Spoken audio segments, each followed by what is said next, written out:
ಎಲ್ಲ ವೀಕ್ಷಕರೇ, welcome to Chaitra Harish channel. ನಾನು ಇವತ್ತಿನ ವಿಡಿಯೋದಲ್ಲಿ what is the nutritional difference between white sugar ಅಂದರೆ ಬಿಳಿ ಸಕ್ಕರೆ ಹಾಗೆ ಬ್ರೌನ್ ಶುಗರ್ ಅಂದರೆ ಕಂಡಸಾರಿ ಸಕ್ಕರೆ ಅಥವಾ ಕಂದು ಸಕ್ಕರೆ ಅಂತ ಕರೀತಾರೆ ಇದನ್ನ, ಮತ್ತೆ ಜಾಗ್ರಿ ಅಂದರೆ ಬೆಲ್ಲ, ಮತ್ತೆ ಹಾಗೆ ಹನಿ ಅಂದರೆ ಜೇನುತುಪ್ಪ, ಇವುಗಳಿಗಿರುವ ನ್ಯೂಟ್ರಿಷನಲ್ ಡಿಫರೆನ್ಸ್.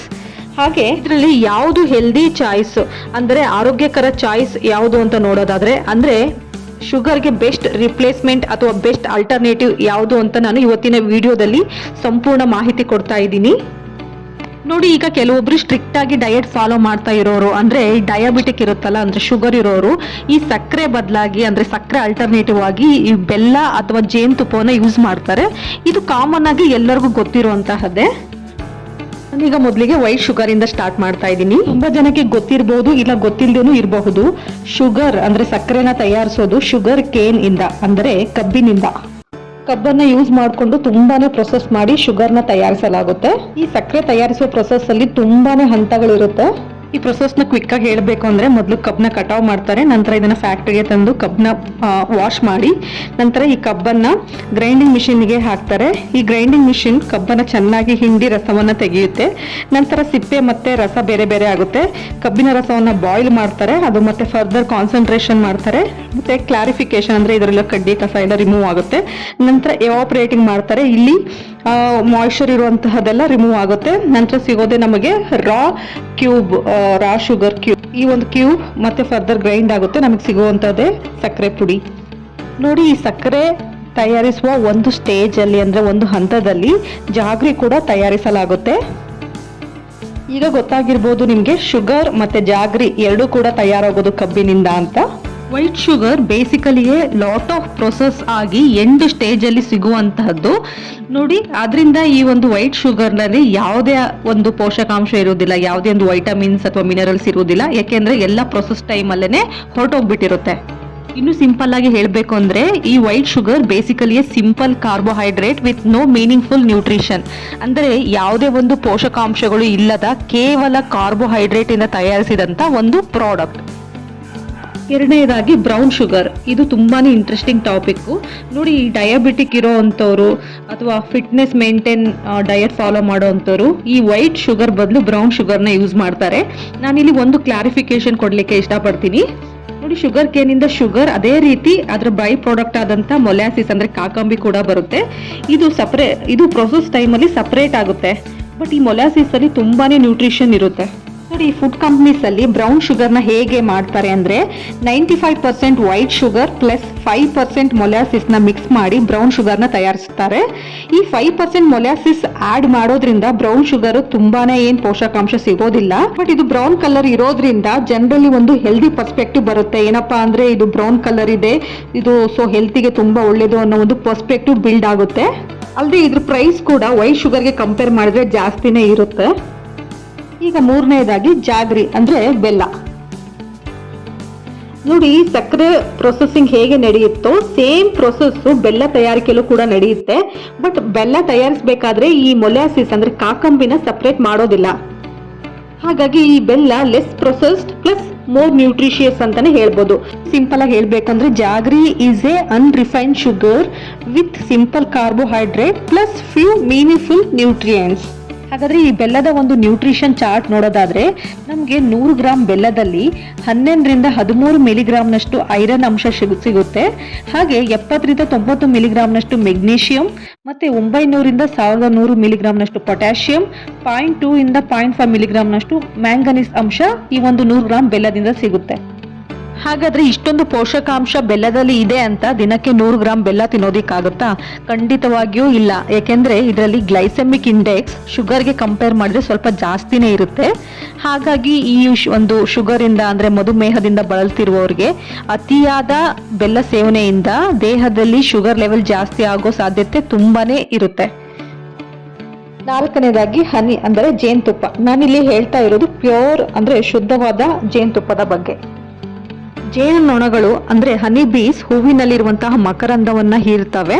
ನಂತರ ಈ ಹೀರಿದ ಮಕರಂದವನ್ನು ಅಂದರೆ ನೆಕ್ಟರನ್ನು ಜೇನು ಹುಟ್ಟಿನ ಕವಾಟಗಳಲ್ಲಿ ಇಡುತ್ತವೆ, ಅಂದರೆ ಅಲ್ಲಿ ಶೇಖರಣೆ ಮಾಡ್ತವೆ. ಈ ಮಕರಂದದಲ್ಲಿ ನೀರಿನ ಅಂಶ ಜಾಸ್ತಿ ಇರೋದ್ರಿಂದ ನೀರಿನ ಅಂಶ ಕಡಿಮೆ ಮಾಡಲಿಕ್ಕೆ ಈ ಜೇನುನೊಣಗಳು ಜೇನು ಹುಟ್ಟಿನ ಮುಚ್ಚುಳವಿಲ್ಲದ ಕವಾಟಗಳನ್ನು ಹುಡುಕಿ ಅದರಲ್ಲಿ ಮಕರಂದವನ್ನು ಶೇಖರಿಸಿಡುತ್ತೆ. ನಂತರ ತಮ್ಮ ರೆಕ್ಕೆಗಳಿಂದ ಬೀಸುವಿಕೆಯ ಗಾಳಿಯ ಅಲೆಗಳನ್ನು ಎಬ್ಬಿಸುತ್ತೆ. ಇದರಿಂದ ಮಕರಂದದ ನೀರಿನ ಭಾಗ ಆರಿ ಹೋಗುತ್ತೆ. ಹೀಗೆ ನೀರಿನ ಅಂಶ ಆರಿ ಹೋಗಿ ಸಕ್ಕರೆಯ ಸಾಂದ್ರತೆ ಹೆಚ್ಚುತ್ತಾ ಹೋಗುತ್ತೆ ಈ ಒಂದು ಜೇನುತುಪ್ಪದಲ್ಲಿ simple carbohydrate plus antioxidants ಹಾಗೆ ಸ್ವಲ್ಪ ಪ್ರಮಾಣದ ವೈಟಮಿನ್ಸ್ ಮಿನರಲ್ಸ್ ಇರುತ್ತೆ. ಆದರೆ ಜೇನುತುಪ್ಪ ಸಾಮಾನ್ಯ ಸಕ್ಕರೆ ಮತ್ತೆ ಬೆಲ್ಲಕ್ಕೆ ಹೋಲಿಸಿದ್ರೆ ತುಂಬಾನೇ ಸಿಹಿಯಾಗಿರುತ್ತೆ.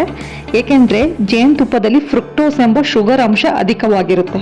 ಈ ಫ್ರುಕ್ಟೋಸ್ ಅಂದ್ರೆ ಏನಂತ ಗೊತ್ತಾಗದೇ ಇದ್ರೆ ನಿಮ್ಗೊಂದು ಸಿಂಪಲ್ ಶುಗರ್ ಕೆಮಿಸ್ಟ್ರಿನ ಎಕ್ಸ್ಪ್ಲೇನ್ ಮಾಡ್ತಾ ಇದ್ದೀನಿ. 2 ತರ ಕ್ಲಾಸಿಫಿಕೇಶನ್ ಮಾಡಿದ್ದಾರೆ, ಸಿಂಪಲ್ ಶುಗರ್ ಮತ್ತೆ ಕಾಂಪ್ಲೆಕ್ಸ್ ಶುಗರ್ ಅಂತ. ಈ ಸಿಂಪಲ್ ಶುಗರ್ ಅಂದ್ರೆ ಗ್ಲೂಕೋಸ್, ಫ್ರುಕ್ಟೋಸ್, ಗ್ಯಾಲಕ್ಟೋಸ್.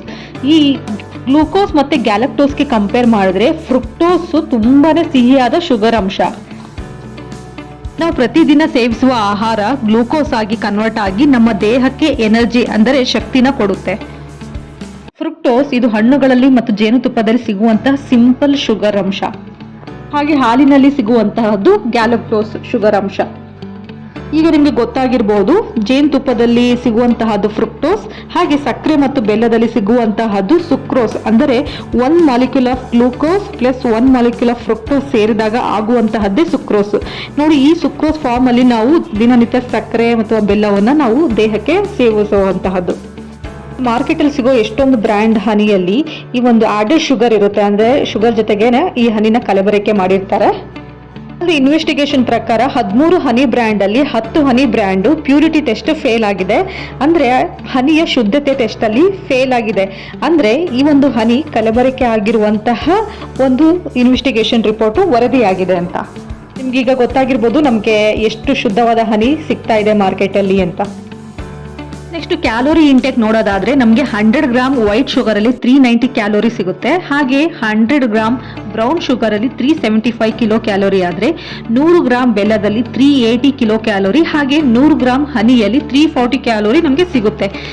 ಅಂದ್ರೆ ಈ 4ರಲ್ಲೂ ಆಲ್ಮೋಸ್ಟ್ ಸೇಮ್ ಕ್ಯಾಲೋರಿ ಇರೋದ್ರಿಂದ ಇದರಲ್ಲಿ ಯಾವುದು ಕೂಡ ವೆಯ್ಟ್ ಲಾಸ್ಗೆ ನಮಗೆ ಅನುಕೂಲ ಮಾಡಿಕೊಡೋದಿಲ್ಲ.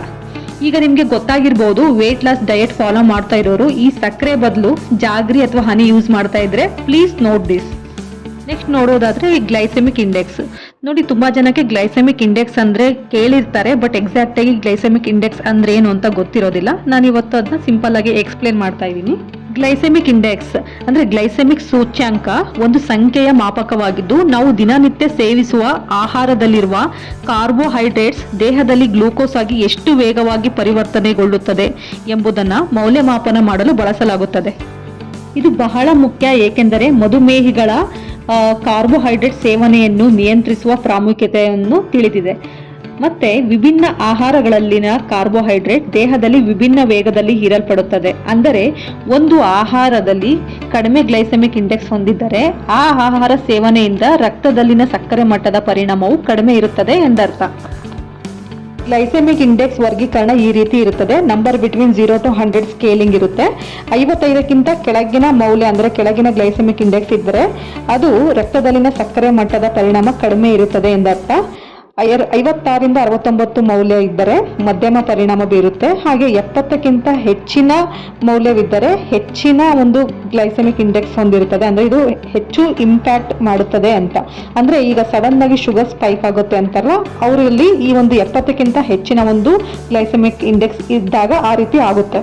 ಹಾಗಾದ್ರೆ ಗ್ಲೈಸೆಮಿಕ್ ಇಂಡೆಕ್ಸ್ ಶುಗರ್ ಅಲ್ಲಿ 65 ಇದ್ರೆ ಬೆಲ್ಲದಲ್ಲಿ 80 ಇರುತ್ತೆ, ಜೇನುತುಪ್ಪದಲ್ಲಿ 45ರಿಂದ 75 ಇರುತ್ತೆ. ಡಿಪೆಂಡಿಂಗ್ ಅಪಾನ್ ದ ಸೋರ್ಸ್, ನಾವು ಎಲ್ಲಿಂದ ಒಂದು ಜೇನುತುಪ್ಪನ ತಯಾರಿಸಿರ್ತಾರೆ ಅದ್ರ ಮೇಲೆ ಅದು ಡಿಪೆಂಡ್ ಆಗುತ್ತೆ. ನೋಡಿ, ಈ ಶುಗರ್ ಪೇಷಂಟ್ಸ್ ಅಂದ್ರೆ ಮಧುಮೇಹದಿಂದ ಬಳಲ್ತಿರುವವರು ಸಕ್ಕರೆ ಬದಲಾಗಿ ಜಾಗ್ರಿ ಅಥವಾ ಹನಿನ ಯೂಸ್ ಮಾಡ್ತಾ ಇದ್ರೆ, ಅಂದ್ರೆ ಸಕ್ಕರೆ ಅಂಶ ಕಡಿಮೆ ಇರುತ್ತೆ ಇದರಲ್ಲಿ ಅನ್ಕೊಂಡು ಏನಾದ್ರೂ ಯೂಸ್ ಮಾಡ್ತಾ ಇದ್ರೆ ಪ್ಲೀಸ್ ನೋಟ್, ಬೆಲ್ಲದಲ್ಲಿ ಸಕ್ಕರೆ ಅಂಶ ಶುಗರ್ಗಿಂತ ಜಾಸ್ತಿನೇ ಇರುತ್ತೆ. ನಿಮಗೆ ಈಗ ಗೊತ್ತಾಗಿದೆ ಬ್ರೌನ್ ಶುಗರ್, ಹನಿ ಮತ್ತೆ ಜಾಗ್ರಿಯಲ್ಲಿ ಎಷ್ಟು ಕ್ಯಾಲೋರೀಸ್ ಇದೆ, ಎಷ್ಟು ಗ್ಲೈಸೆಮಿಕ್ ಇಂಡೆಕ್ಸ್ ಇದೆ ಮತ್ತೆ ಎಷ್ಟು ಮೈಕ್ರೋ ನ್ಯೂಟ್ರಿಯೆಂಟ್ಸ್ ಇದೆ ಅಂತ. ಈ ಒಂದು ಕಂಪ್ಯಾರಿಸನ್ ಚಾರ್ಟ್ ಅಲ್ಲಿ ನಾನು ಕ್ಲಿಯರ್ ಆಗಿ ಮೆನ್ಷನ್ ಮಾಡಿದ್ದೀನಿ for your understanding purpose. Finally conclusion ಏನಪ್ಪಾ ಅಂದ್ರೆ ಈ ಸಕ್ಕರೆ ಬದಲಾಗಿ ಬೆಲ್ಲ ಅಥವಾ ಜೇನುತುಪ್ಪ ಯೂಸ್ ಮಾಡೋದ್ರಿಂದ ನಮಗೆ ಮೈಕ್ರೋ ನ್ಯೂಟ್ರಿಷನಲ್ ಬೆನಿಫಿಟ್ ಸಿಗುತ್ತೆ, ಆದರೆ ತೂಕ ಇಳಿಸುವುದಕ್ಕೆ ಇದು ಸಹಾಯ ಮಾಡೋದಿಲ್ಲ. ಬದಲಾಗಿ ಸಿಹಿ ತಿನ್ನುವ ಬಯಕೆನ ಸ್ವಲ್ಪ ಕಡಿಮೆ ಮಾಡಿಕೊಂಡ್ರೆ ತುಂಬಾ ಕಾಲದವರೆಗೆ ಫಿಟ್ ಆಗಿ ಮತ್ತೆ ಆರೋಗ್ಯಕರವಾಗಿ ಇರಬಹುದು. ಅಲ್ಲದೆ ಈ ಬ್ರೌನ್ ಶುಗರ್ ಮಾರಾಟ ಮಾಡುವ ಮಾರುಕಟ್ಟೆದಾರರ ಬಗ್ಗೆ ಸ್ವಲ್ಪ ಎಚ್ಚರವನ್ನ ನಾವು ವಹಿಸಬೇಕಾಗುತ್ತೆ. ಹಾಗಾದ್ರೆ ಶುಗರ್ ಹೆಲ್ದಿ ಆಲ್ಟರ್ನೇಟಿವ್ ಆಪ್ಷನ್ ನೋಡೋದಾದ್ರೆ ನಾನು ಪರ್ಸ್ನಲಿ ಜಾಗ್ರಿನ ಆಪ್ಟ್ ಮಾಡ್ತೀನಿ. ಬಿಕಾಸ್ ಇದು ತುಂಬಾನೇ ಮಿನರಲ್ಸ್ನ ಹೊಂದಿದೆ, ಅಲ್ಲದೆ ಲೆಸ್ ಪ್ರೊಸೆಸ್ಡ್ ಪ್ರಾಡಕ್ಟ್ ಆಗಿರೋದ್ರಿಂದ ನಾನು ಬೆಲ್ಲವನ್ನ ಪ್ರಿಫರ್ ಮಾಡ್ತೀನಿ. ವೀಕ್ಷಕರೇ, ಈ ನನ್ನ ವಿಡಿಯೋ ನಿಮಗೆ ಇಷ್ಟವಾಗಿದ್ರೆ ಲೈಕ್ ಮಾಡಿ, ಆದಷ್ಟು ಶೇರ್ ಮಾಡಿ. Thank you all.